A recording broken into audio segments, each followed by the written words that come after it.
Bonjour,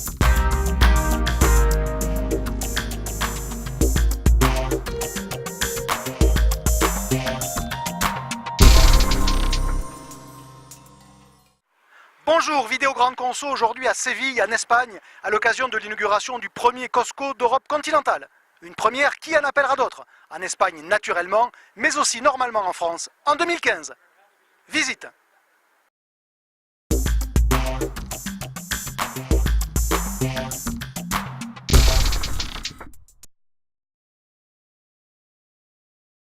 L'Espagne est donc le 8e pays de Costco, et un pays symbole car il marque l'arrivée de l'enseigne en Europe continentale, dont elle a fait une priorité pour atteindre son objectif de 1000 entrepôts d'ici 10 ans, soit encore 350 à ouvrir. Séville n'a pas été choisie au hasard. Dans la province, le taux de chômage atteint 34%. Autant dire que les habitants sont plus que réceptifs au discount que promet Costco. Cet entrepôt, qui aurait nécessité 50 millions d'investissements, est parfaitement fidèle au concept de l'enseigne. L'implantation par exemple. Chez Costco, les clients démarrent leur parcours par les télés, un véritable marqueur avec 25 références, ce qui constitue une exception notable au dogme d'un assortiment court. Sur les 15 000 m² de l'entrepôt, Costco ne présente en effet que 3 500 références, ce qui permet de proposer environ la moitié de l'offre sur palette au sol. Exemple ici, sur le repassage, avec 4 références seulement. Un étendoir, une table à repasser et 2 fers, un Roventa et un Philips. Autre exemple, le rayon dentifrice. 5 références en tout et pour tout. Un dentifrice Oral-B, un Sensodyne et 3 Colgate, tous vendus en lot. Pour les heureux élus, c'est l'assurance de volume considérable. A l'inverse, cette stratégie d'offre peu profonde permet d'élargir l'assortiment. À Séville comme ailleurs, Costco propose ainsi des bijoux, du meuble, des scooters, les inévitables coffres-forts ou par exemple ce compresseur.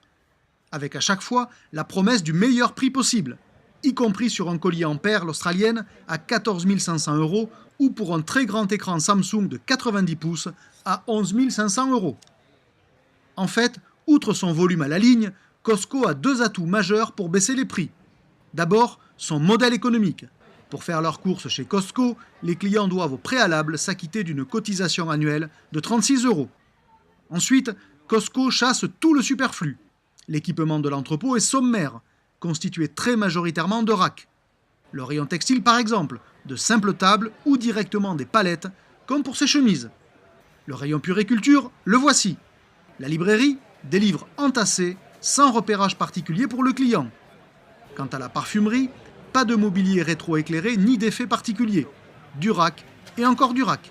Évidemment, les rayons trad font les frais de cette chasse au cou. Tout est ici en libre service. De même, en fruits et légumes, aucun produit ne se pèse.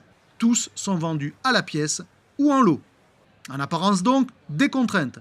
Mais les clients adhèrent. Costco génère en moyenne plus de 100 millions € de chiffre d'affaires par entrepôt.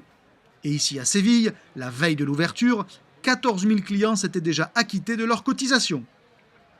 En conséquence, toutes les enseignes européennes redoutent Costco. À Séville, Carrefour sera d'ailleurs aux premières loges pour juger de l'effet.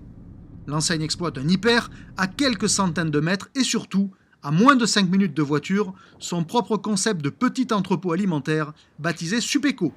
Ce qui permettra ainsi à Carrefour de mesurer quelle est la meilleure réponse à apporter à Costco, l'hyper classique ou l'entrepôt discount.